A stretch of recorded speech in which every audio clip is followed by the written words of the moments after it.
Hello everyone, and welcome here to English Hackers. My name is Braden Chase. I was working on the course today, my English Speaking Secrets course, and I had kind of this memory that came back into my mind. And a long time ago, I was studying English, and when I first started learning about language and stuff, I didn't even know what a verb was. Verb, noun, preposition, no idea. But once I started learning language and learning to talk and to become a teacher of language, teacher of English, I kind of needed to know what verbs were. So I spent years in grammar classes and grammar books and all these different things, and I learned a ton.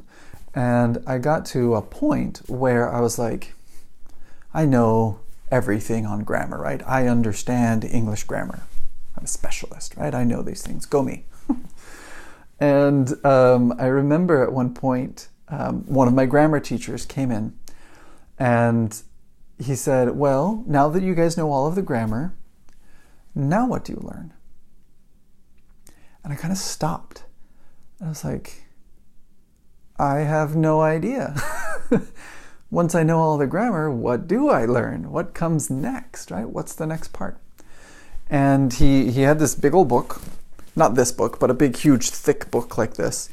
And he goes, bam! Slams it on the table. It echoes throughout the whole room.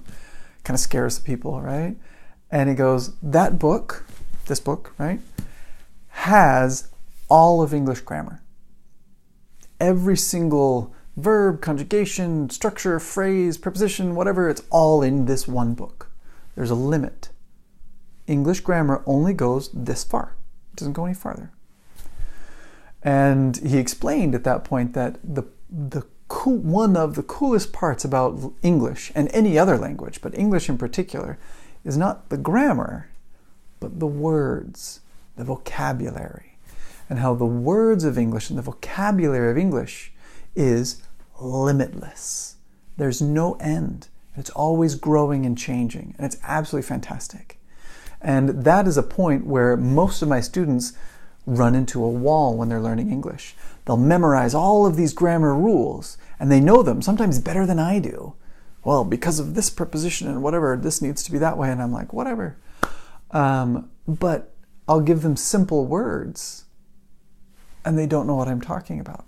Vocabulary, knowing the right words. Okay? But what are the right words?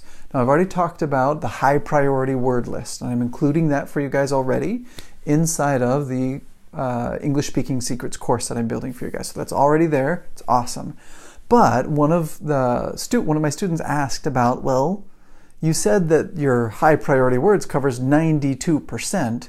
What about that other 8%? What's that?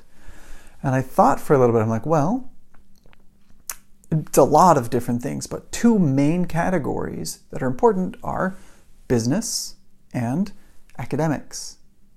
So I went and I did a lot of research again, and I found a list for business words and a list for academic words. Now, these are not just some list that I found along the internet, right? These are 25, 30-year-old lists that have been, sorry, that was wrong. These lists have been built over the past 25 years by some of the leaders in language, English language, and in business, right? So this isn't just me saying these are good words.